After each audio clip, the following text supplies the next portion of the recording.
apply that function, the first function, Yeah. the second function of... Exactly. Yeah. Does that make sense? Because when you XOR these two, you get an integer that will have ones. Everywhere the bits are different, right? And all I need to do is get the count of number of such ones, right? So I can just use the previous function.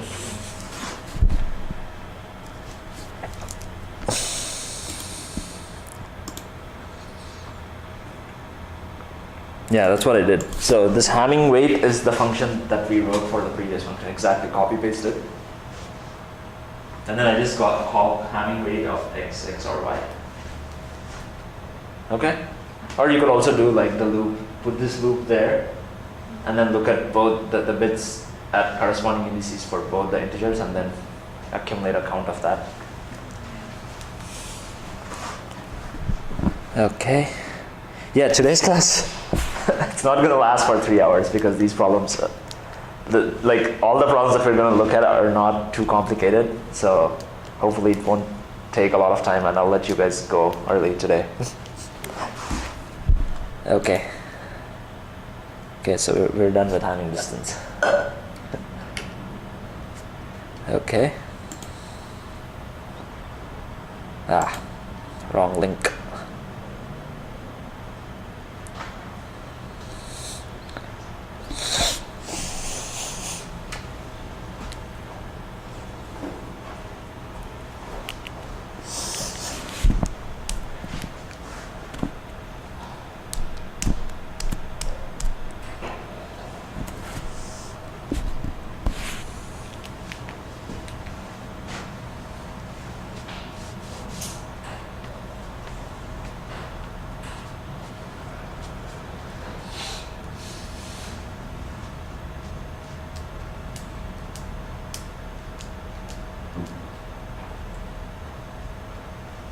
Okay, does the question make sense? You guys get what's being asked? It ties in closely with the problem that we just solved, right? So in the problem that we just solved, they give you two integers and you output the Hamming distance for those two integers, right? But here they give you an array and you first generate all and choose two pairs of integers in that array, and then you just call Hamming distance on all pairs and then sum it up and then output, right? Actually, they gave away the answer by formulating it this way, but what would be the runtime if you did it this way?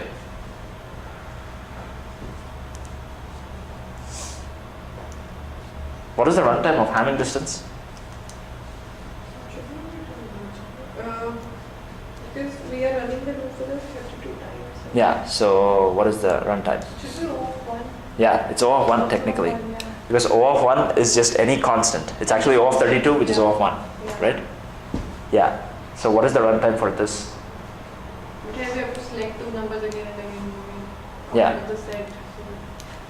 So should be NC2, right? Because Yeah, which is O of what? O of n squared. Yeah. It's O of n squared, yeah. Yeah. So this that's is O of n the squared. case of infinity. Correct. So the dumb way to do it is O n squared. They literally give you the answer here. Just call that Hamming distance. Have I and j. Make j go from 0 to n and I go from 0 to j. And then just call this function on each pair, right? So that's O n squared. But let's say we want to like improve the runtime of this. Okay, I'm going to give you the answer. Let's try to make it O of n. And remember that like if you have a for loop going from 0 to 32, that's still constant. So if you have two for loops, one going from 0 to n and the other one going from 0 to 32, and they're nested, that's still O of what? Should be O of n. O of n only, because the other for loop is running only for a constant number of times. Yeah, so how would you do it?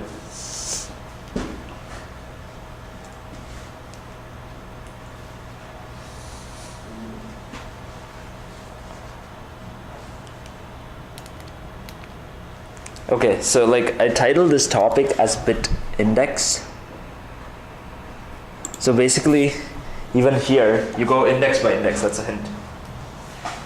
So let's say for a certain index, for all the integers, I try to get the bits. Okay, let's say I have Oh, why are there two?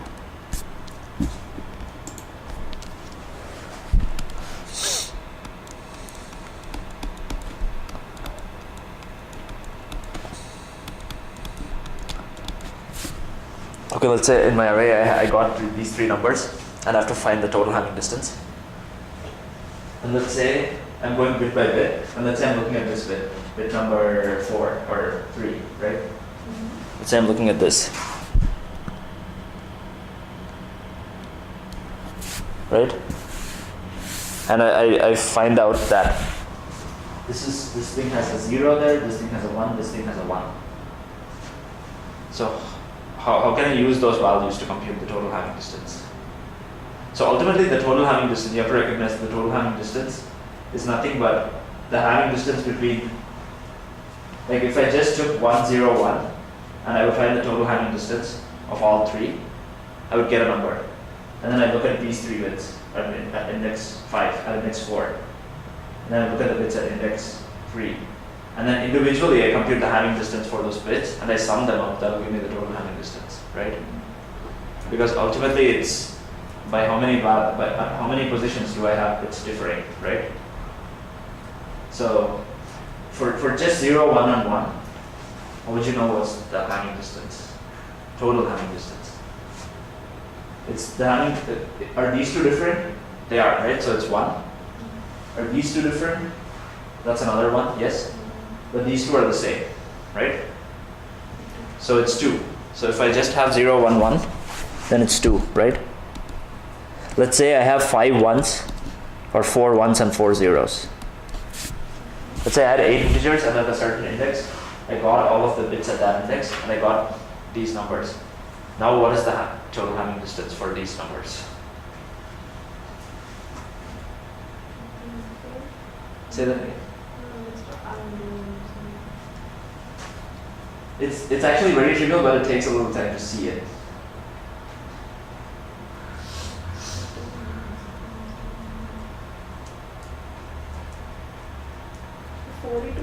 Yeah. Yeah, And because everything is different. yeah, so let's say I had 4 1s and 5 zeros, then 5 zeros. yeah, then what will be the total Hamming distance? 4 into 5.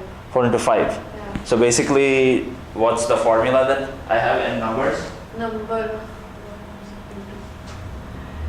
In this case, yeah, number of ones into number of zeros, because 0, 1, 1 also it will Yeah. give 2. Yeah. Okay. So it's basically at each bit, I get the number of ones, I get the number of zeros, Yeah. and I just multiply them. And that will give me the total Hamming distance, right?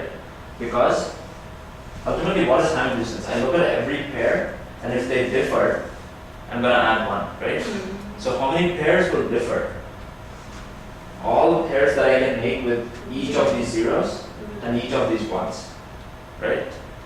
The other pairs are gonna be 0, 0 or 1, 1, right? Only 20 of. First of all, how many pairs can I form with 9 numbers? How many? Pairs can I form with 9 numbers? 9 numbers. Pairs 9 into 9 Which is- into 8 by 2, so it will Which be is 36. Yeah. 36, yeah. yeah, 36. 9 choose 2, right? And some of them are gonna be 0, 0 and 1, 1. We don't want that, right? We only want the zeros and ones. So how do I know how many pairs are there of only zeros and ones? Number So of ones yeah. into number of zeros. Yeah, because if I want to get 1, 0 or 1, 1, for the 1 I have 4 options, for the 0 I have 5 options. So I totally have 4 times 5 options, right? So that's it. For each bit, I count the number of ones, the number of zeros, and I multiply them, and I add it to my total Hamming distance, that accumulator. Okay, I don't think you guys got it. How is it 6? How did it? No, it's not 6 here. Here it's 2. Not 6 for this, yeah. Yeah, here it's only for this bit index it's 2, Yeah. right? Because 0, 1 is 1. Yeah. This is another 1. That's Yeah. it. So 2, 1 plus 1. Right? So if you will run for every loop, right? Yeah, so for We'll every count index, that. Yeah, every index, yeah. yeah, for every index, I do this. So like if it's given that 32, yeah, so we have to run 32 times and then Yeah. add everything. Yeah, Mm. right? You guys get it? Rachel, you get it? Okay. Do you want me to like spend more time? Okay, fine. Yeah, that's fine. Okay, so let's look at the code for this. Okay, let me leave it in there. I'll get rid of it later.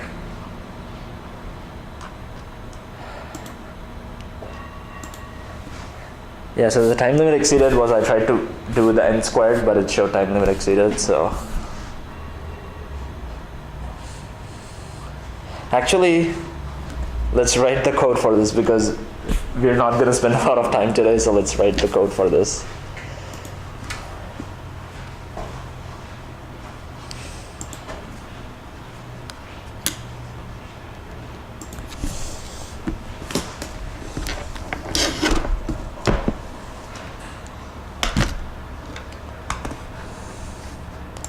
Or, no, that's fine. Let's write the code for this. Okay. So how do you want to start? What's the first line of code?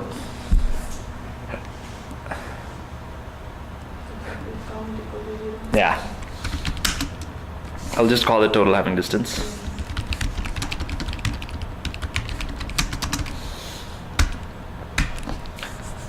Okay. And then run the loop and then Okay. in the loop it will declare number of zeros and ones. Yeah. So what's the loop start and end point? In time into 0, I less than 32. Okay. I have like a fun exercise that I want to do. Does one of you want to come up and type just for fun?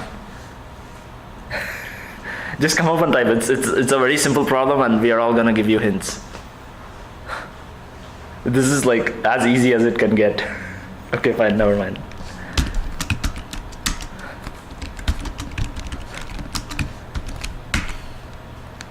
Okay, so this is gonna iterate for each bit index, right? Okay, now what's my next task? Now I have a variable that tells me which bit index I need to look at. So what do I need to do at that bit index? In number 1. In number Yeah. 1 equal Yeah. to 0 and then in number of 0 equal to. Like count of all the zeros and ones. Yeah, That's of Uh, count of all the zeros and ones of what? Of that index, particular index. For every For every. what?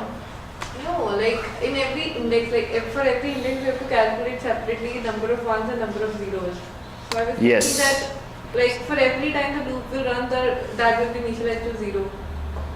That's What will be initialized to 0? The number of. zeros and number of ones. Okay, yeah. So you, starting. okay, yeah. So you want to have variables that count the number of zeros and number of ones, right? So int count 0. Count. Okay, I have this. And then have to call that function, right? Which function? Counting number of 1 or 0. Yeah, we don't have a function for that. You have to write that. No, I was just asking that we have to call that, right? Which function? That function that we declare in the beginning. No, so that function in this problem, right? Okay, good. I'm glad you asked this. Yeah. So Number 1 bits. oh, this one? Okay. Otherwise, how are we supposed to? Yeah, excellent question. So, but here, what is the input? So here you're supposed to output the number of 1 bits, Yes. and they just give you an integer, Number. right?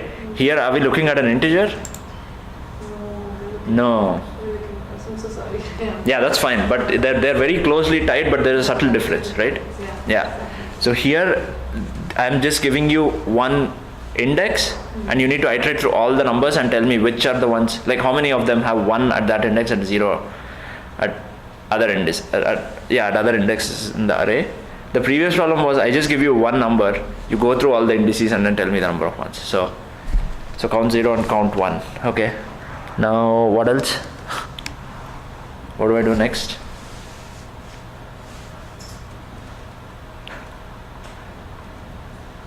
How do I calculate the number of 0s and number of 1s there are at that index for every number in the array? we calculate for like there's so if there are 4 number of I'm getting confused. Yeah, so like in an interview, you usually have like a pen and paper beside you. So if you're confused, you can take notes to see what it is that you're trying to calculate. So right now, I have to keep context switching because I don't have that. So let's go to Paint. So right now, I wrote a loop to go from like bit 0, bit 1, bit 2, 3, 4, 5. I wrote that loop, right? Now all I need to do is for each index, for every number, I need to know whether it's a 0 or 1, right? So I need to look at every number in the array. So do I have to write another loop? Yes, right? I'll write another loop that goes through every number in the array. So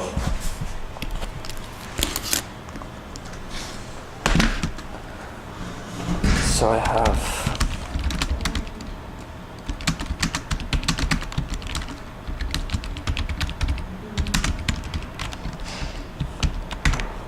okay, now what do? I have a loop. Oh, I can't use I again, so it'll be J.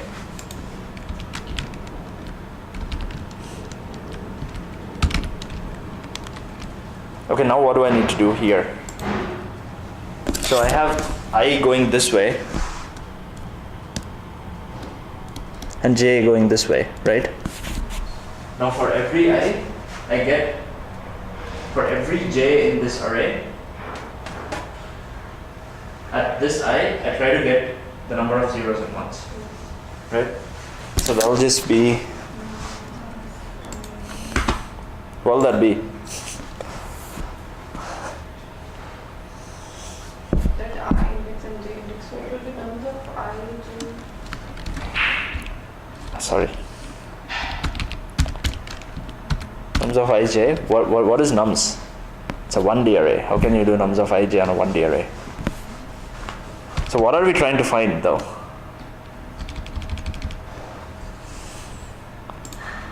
So for some j in this array, at index I want to know whether the bit is 0 or 1, right? So what's the equation? What's the formula that tells me for a certain number at a certain index whether I have 0 or 1? It's the same formula that we've been looking at in the previous slides. Yeah, so tell me. So the thing is, these things look easy when you're like looking at the slide of the solution, but you're stumped when you're supposed to write code, right? It should be in So I'm trying. like that bit equals to nums left shift I and 1. Awesome. So nums, Left shift I. okay. But it should be number. Again, getting So what is the second loop for? Yeah, nice, good. So I have this loop so that I look at all the integers in the array once for each iteration. So, okay, so go on, tell me, fill in the blank. Nums, left shift I, and then what? What one? Speak up, it's fine. And one, yeah. Okay. That's not going to and then compile. we check it whether it's 1 or 0. Okay, so what code would you write for that? We can write it. We can take another variable, or we can do if this equals 1, Yeah. then count 1 should be. Yeah, exactly. We can do by if also. Yeah. So what should I write after this? You can put this entire in a bracket and then say if equals 1. Oh, we need another bracket. Okay, where else? And then if it's 1, then count 1 plus plus. Okay, good. Okay, another thing I want to bring to your attention is you want to do this because you don't know in what order Java. Yeah, what order. So you could do this first. You don't want that, right? So this is the first thing. And then we are one bracket short on this side. Yeah, so now we have count 1 plus plus. Okay, that's it. Else count 1 count 2. Okay.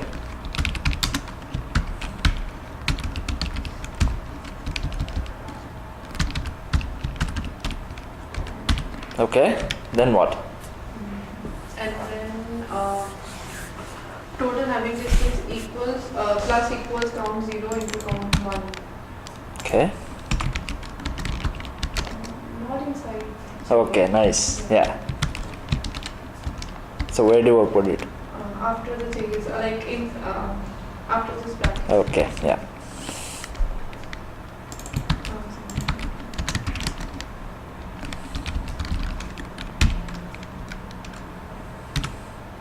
Okay, and The bracket after or total Hamming distance, what does it close? sorry? Total, the one curly bracket after total Hamming distance. Yeah, that closes this for loop. Then we can return it. Okay.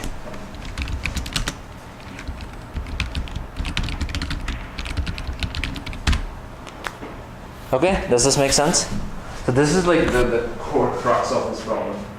So we're going to use this in most problems that we're going to do today, so I just wanted to drill it further. So that's why I wanted to code this up. Okay?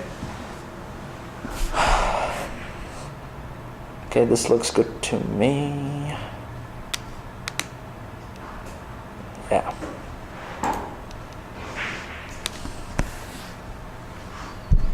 Wow. I was hoping this would happen. Nice. So there's a bug. So we're getting 0. Why?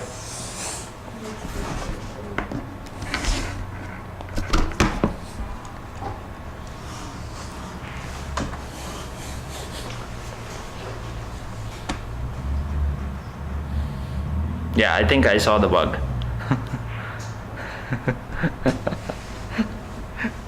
This is very subtle.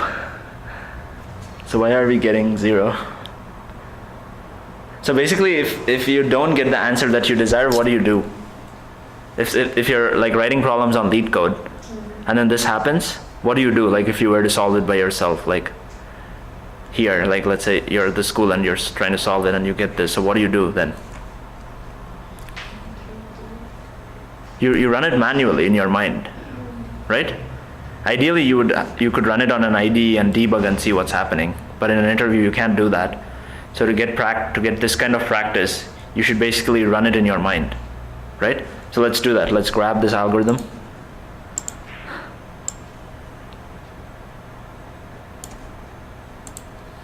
Should it be right shift? Yeah.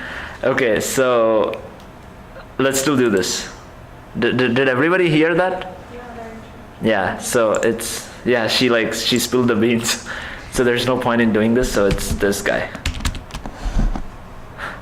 Because if you want to know what is at, so for this, the thing that I marked, what is I? What's I here? What is I here? What index are we talking about? Really, guys, what index are we talking about here? 2. 2? I is 2 here, right? You start from the right side. 3 then. Yeah, so it's I equals 3, right? So if I have this, let's take the last integer, and I equals 3. So if I want to find out what's the bit at I equals 3, I have to right shift it, not left shift it, right? If I right shift this by 3, so the formula is this, right?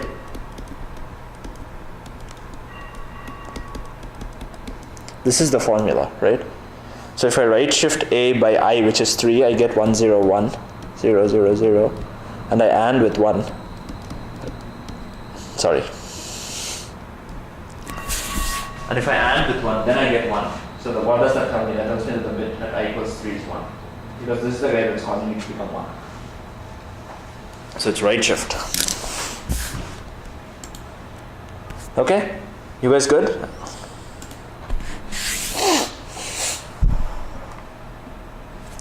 Boom.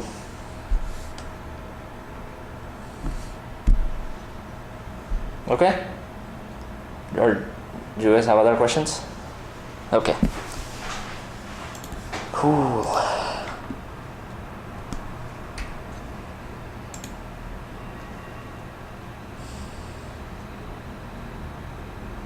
Okay, I'm just gonna grab some water.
Does this at all ring a bell to anybody? Does this problem? We've already seen this problem in this class.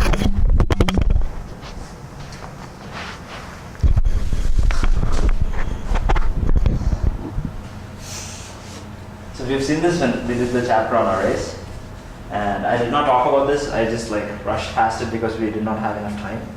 But I put this in the miscellaneous section. So somebody did research, and they came up with a way to solve this problem in O of n. Here we will be doing O of n times 32. It's strictly O of n, but the way they did it is even more efficient. There's not even the overhead of O of n times 32. It's just O of n. And it's called Moore voting. You can Google it, MOORE-VOTING.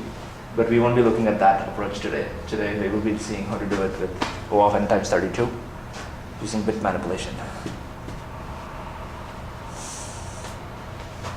Okay, so any leads, any direction in which we should proceed? It's very similar to the idea that we used to solve the previous problem.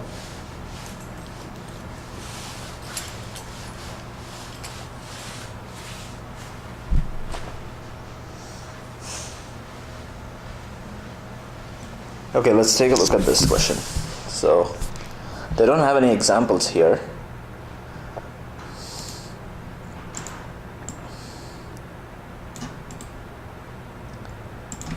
But let's say I have an array like 1, 3, 1, 8, 1, 6.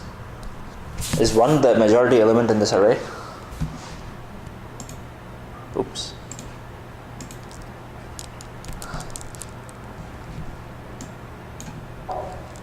Going by that definition, if I had 1, 3, 1, 8, 1, 5, is 1 the majority element?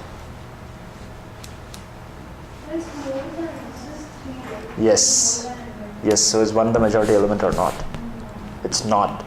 Because that's why they put it in bold. It clearly says more than floor of n over 2. So it should be, so if I had another 1 here, then what about that? What is floor of 7 over 2? Do you guys know what is floor? Floor is just the integer part. So if I have a number, 1.863, floor of that is just 1. I just get the integer and throw away the rest. And for negative numbers, it'll be the other way. So it'll be, well, what is floor of this? -3. Yeah, good. So yeah, technically speaking, the definition is the integer that is the greatest or the smallest. The greatest of Oh yeah. smaller than Yeah. So the greatest integer that's just smaller than my number. Yeah. So okay, never mind. Let's not digress. So in this case, 1 is the majority element, right? Yeah. But how would you tell that? How would you know that? Again, the idea is the same. You take all the integers, write them as bit strings, and then you try to do something at each index. Right? So let's look at this. So here it'll be, what is the binary representation for 3? Yeah, nice. Okay, and this is 0001 again. What is 8? Yeah. What is 6? Yeah.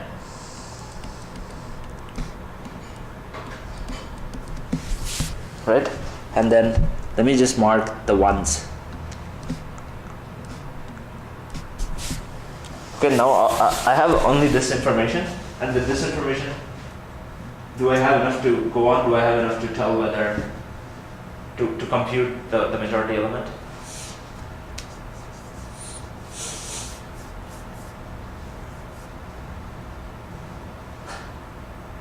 So, okay. So basically we will try to build the majority element bit by bit. Okay? So I'll go over all the indices, and at each index I will try to calculate what is the bit at that index for the majority element. Right? So as I go index by index, look at the bits in the majority element. So it's 0, right? Okay, let's start with this guy. So it'll be 1 for index 0, right? And how many times that 1 will appear? In that index. Yeah.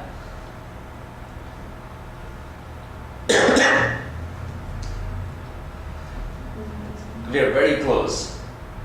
So we are supposed to identify which number is appearing for more than floor of n over 2 times, right? So if I look at bit by bit, and if I know that a certain bit is appearing more than floor of n over 2 times, then what does that tell you? That even in the majority element, at that index I have that bit, right? So for each index, I try to see how many 1s and 0s are there. If it turns out that the count of zeros is more than floor of n over 2, that means even in the majority element, there is 0 in that index. Because the majority element is the same, right? And if I'm looking for a certain index, if that number is actually appearing for floor of more than n over 2 times, then its bit at that index will also be appearing for more than n over 2 times at that index. Does that make And sense? if it is written that majority element always exists in this, so can Yeah. we do? We can also do that. Which is appearing more like 0 or 1. If 0 is appearing more than 1, then obviously that 0 will be included. Or do we have to do n by 2 in that? Oh, okay, good call, good question. Yeah, you're right. So the number of zeros will always be more than number of ones, because if something is appearing for more than floor of n Because over 2 there is times. 0 and 1, we have to do. Correct. Yeah, good call. So yeah, she's saying that like this is like a slight additional optimization. In your comparison, you don't even have to compare with floor of n over 2, but you can just see if the count of ones is more than count of zeros, then that's obvious that the count of ones is more than floor of n over 2, right? So you don't even have to write that math.floor or whatever. But I don't know, it would be completely fine to just stick to math.floor, right? But does everybody get? Yeah, I got it actually. Right? Because that number itself is appearing more than floor of n over 2 times. That means